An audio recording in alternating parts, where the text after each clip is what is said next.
Assalamualaikum warahmatullahi wabarakatuh. Kembali bertemu dengan Pak Suprono di sini. Kali ini kita akan membahas tentang elastisitas. Jangan lupa klik like, share, dan subscribe serta tombol lonceng agar tidak tertinggal pada video-video berikutnya. Bagi yang belum bergabung atau barusan menonton pada channel Pak Suprono ini, untuk video-video sebelumnya bisa Anda klik pada tautan yang ada pada deskripsi. Elastisitas permintaan dan penawaran. Elastisitas adalah ukuran derajat kepekaan. Ukuran derajat kepekaan permintaan suatu barang terhadap perubahan faktor-faktor yang mempengaruhi disebut elastisitas permintaan.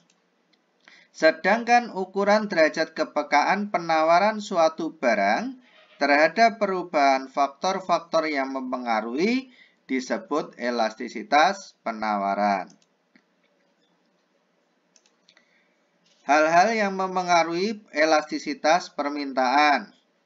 Yang pertama, barang mewah atau kebutuhan. Barang mewah elastisitasnya lebih besar daripada barang kebutuhan. Yang kedua, tersedianya barang substitusi.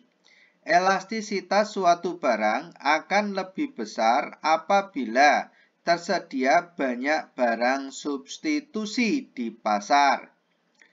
Yang ketiga, proporsi harga barang tersebut terhadap anggaran konsumen. Jika harga barang tersebut memiliki proporsi yang besar terhadap anggaran konsumen, maka elastisitasnya bersifat elastis. Hal-hal yang mempengaruhi elastisitas penawaran. 1. Sifat biaya produksi.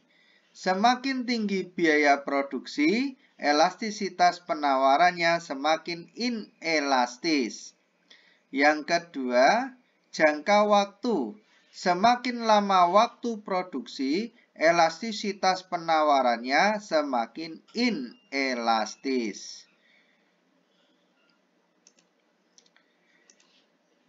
Terdapat 3 macam konsep elastisitas permintaan, yaitu 1. Elastisitas harga, yaitu persentase perubahan jumlah barang yang diminta yang disebabkan oleh perubahan harga barang itu sebesar 1%, atau secara umum bisa ditulis E sama dengan persentase perubahan jumlah barang yang diminta dibagi persentase perubahan harga barang itu sendiri.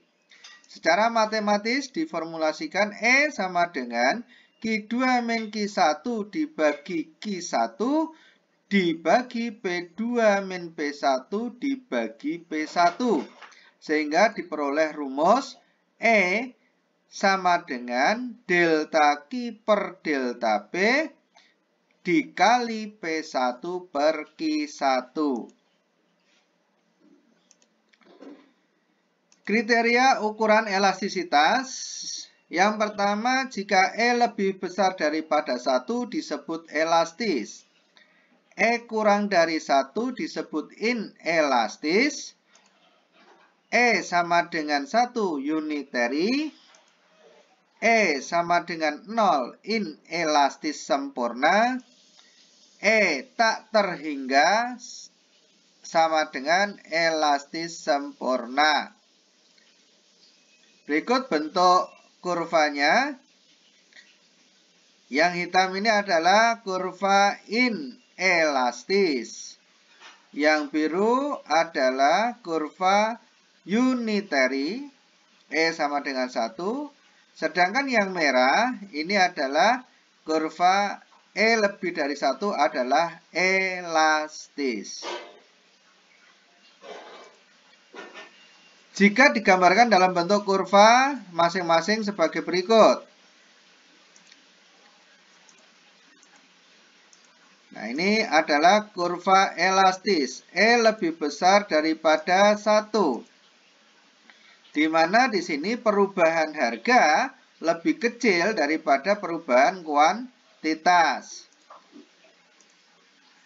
Sedangkan yang sebelah kanan ini adalah kurva inelastis. Berbeda, di sini P-nya lebih besar daripada Q-nya. Sehingga di sini kalau disebutkan pada kurva elastis, karena ini P-nya kecil, kuantitasnya besar, boleh dikatakan harga mempengaruhi permintaan. Sedangkan pada inelastis, di sini harganya besar, kuantitasnya kecil. Boleh dikatakan harga tidak terlalu mempengaruhi permintaan. Kurva berikutnya adalah kurva inelastis sempurna. Besarnya elastisitas adalah sama dengan 0.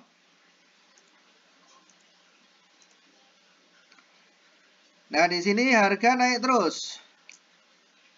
Jadi misalkan ini dari 4 dolar naik menjadi 5 dolar. Akan tetapi kuantitasnya tetap sama. Di sini 100.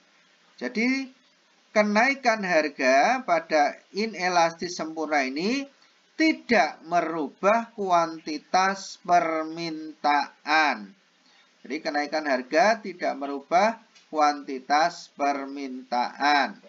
Di sini biasanya diperuntukkan untuk barang-barang yang bersifat langka. Berikutnya adalah elastis sempurna dengan elastisitas tidak terhingga. Bentuk kurvanya horizontal. Misalkan di sini adalah pada posisi 4 dolar. Maka ketika ada harga itu lebih dari 4 dolar, maka permintaannya 0. Sedangkan ketika pas tepat harganya itu di 4 dolar, konsumen akan membeli dalam jumlah berapapun. Sedangkan ketika harga kurang dari 4 dolar, kuantitas permintaannya tidak terbatas. Ini adalah elastisitas sempurna. Biasanya yang seperti ini adalah yang masuk kategori barang-barang bebas. Berikutnya adalah elastis unitary.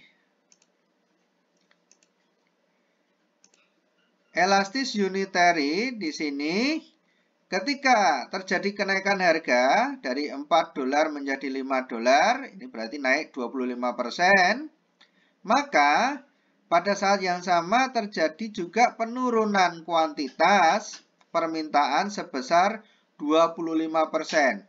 Jadi kalau di elastis unitary antara harga dan kuantitas ini besarnya sama perubahannya. Hubungan elastisitas harga dengan total revenue. Pada elastis, ketika terjadi penurunan harga, total revenue-nya meningkat.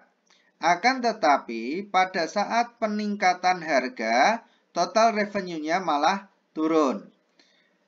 Pada inelastis, ketika terjadi penurunan harga, total revenue-nya turun.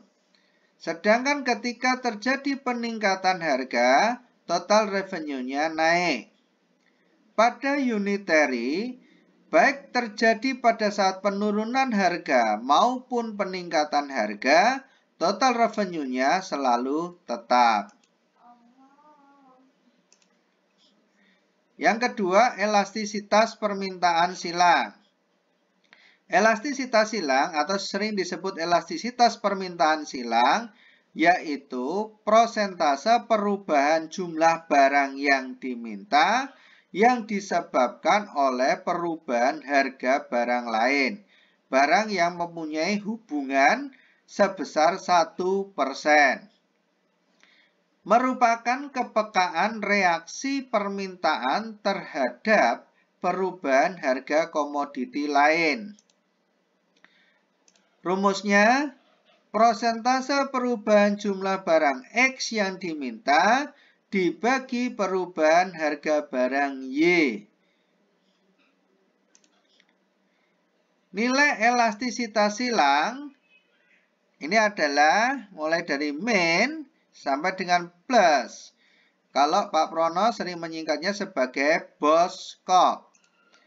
BOS lebih besar dari 0 ini disebut substitusi, di mana elastisitas silangnya positif.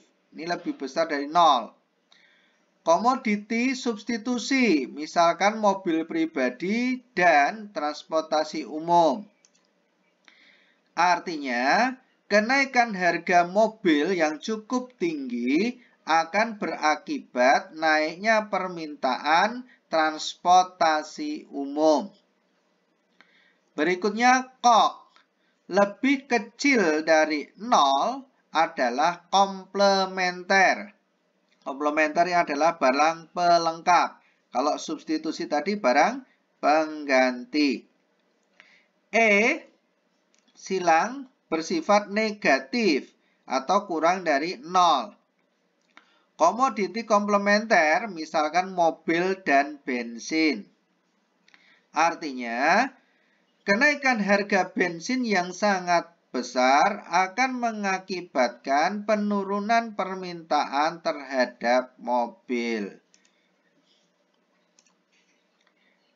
Kalau dibikin persamaan, maka delta QX per delta PY dikali PY1 ditambah PY2 dibagi QX1 ditambah QX2. Sebagai contoh, misalkan di sini adalah P dan Q atas barang X dan Y. Maka kalau kita masukkan ke rumus di sini, delta QX di sini adalah 8 kurangi 10. Maka hasilnya min 2 dibagi delta PY 10 dikurangi 5. Hasilnya adalah 5 dikali PY1 ditambah PY2. 5 ditambah 10, 15 dibagi QX1 ditambah QX2. 10 ditambah 8, 18. Hasilnya adalah min sepertiga. Ini nilainya min. Maka dapat disimpulkan X dan Y adalah barang komplementer.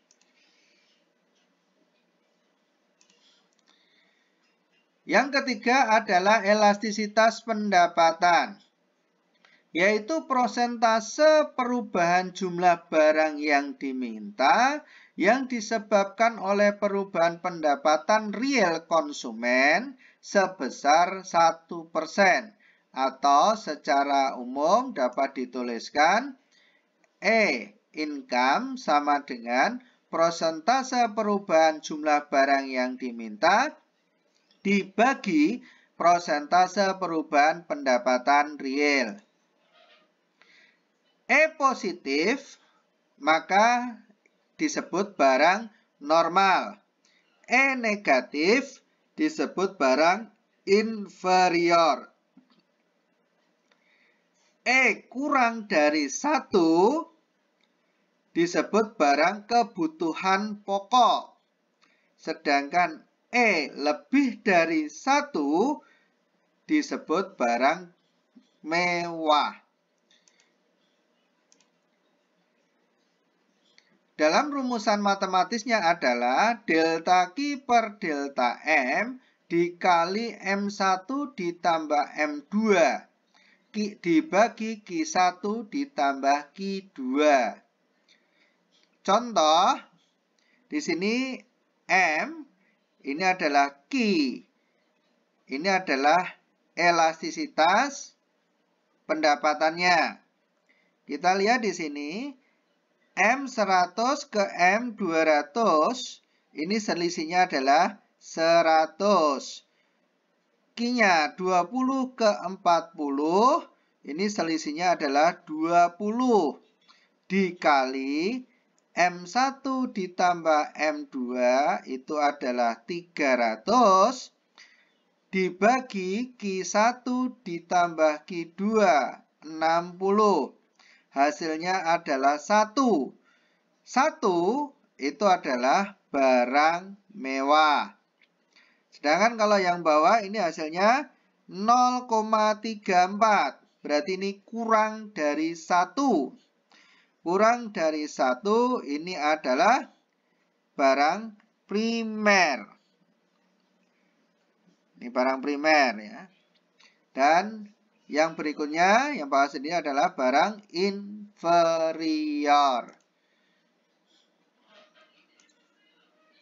Elastisitas pendapatan total dengan permintaan elastis.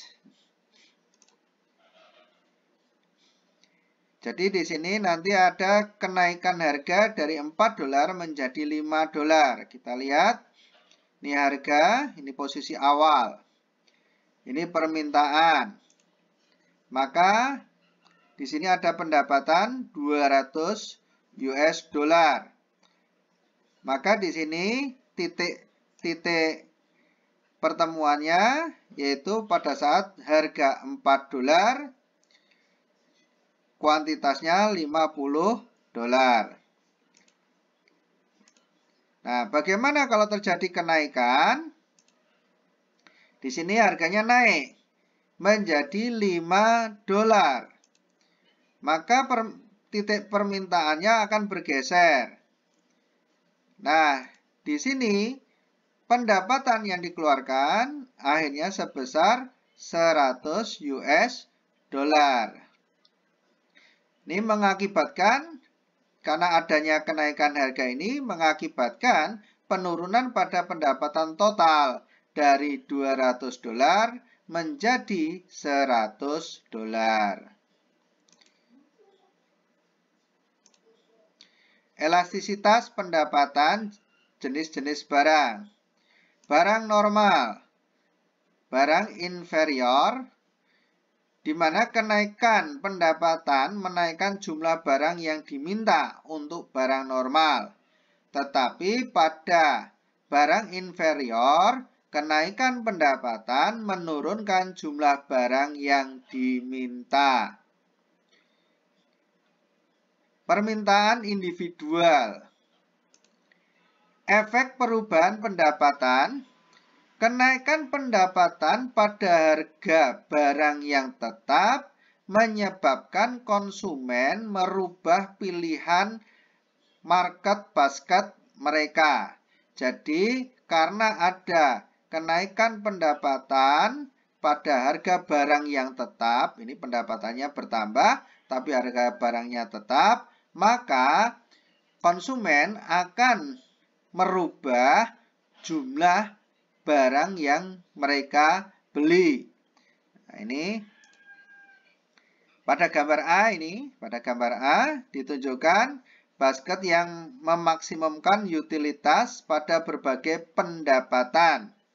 Pada titik A di sini adalah ketika pendapatan adalah 10 US dollar. Pada titik B ini pada saat pendapatan 20 US dollar. Pada titik D di sini pada saat pendapatan 30 US dollar. Apabila titik-titik ini yang di tengah ini dihubungkan akan terbentuk kurva pendapatan atau sering disebut dengan income consumption curve. Ini akan menjadi income consumption curve. Nah, pergeseran kurva permintaan ke kanan, ini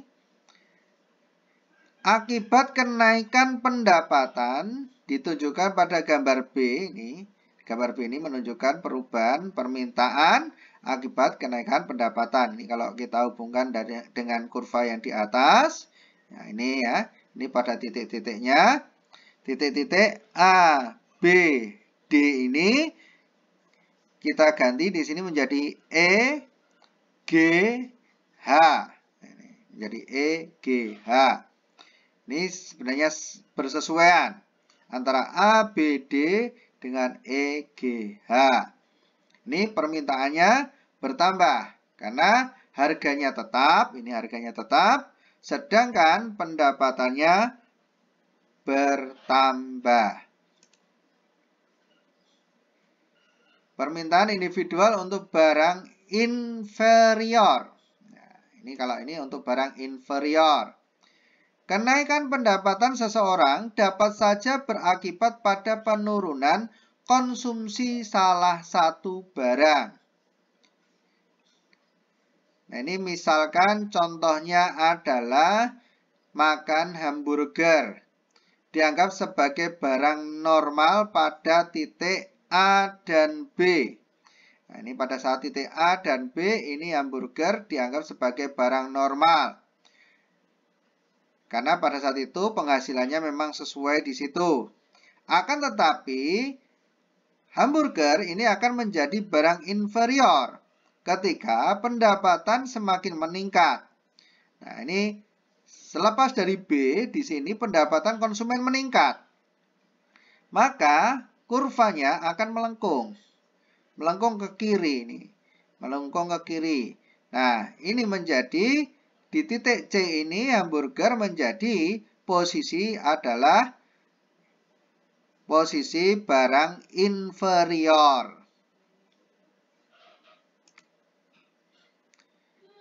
Nah, itu tadi merupakan bentuk hubungan yang sering disebut dengan kurva Engel. Kurva yang menghubungkan jumlah barang yang dikonsumsi dan pendapatannya. Pada gambar A, makanan adalah barang normal. Ini barang normal. Ketika barang normal, maka kurva Engel akan menunjukkan posisi positif, ya, naik dari kiri bawah ke kanan atas. Pada B, hamburger adalah barang normal untuk pendapatan $20 per bulan dan menjadi barang inferior ketika pendapatan lebih besar daripada $20 per bulan. Nah, ini bentuk kurva Engel. Ini adalah untuk yang slope positif untuk barang normal. Ketika pendapatan itu naik tetapi malah menurunkan permintaan, maka kurva Engel ini akan berbelok ke kiri, menjadi berslope negatif. Ini adalah untuk barang inferior. Baiklah, demikian video Pak Suprono kali ini. Terus ikuti video-video berikutnya. Kurang lebihnya mohon maaf. Akhirul kalam, wabillahi taufiq walhidayah. Assalamualaikum warahmatullahi wabarakatuh.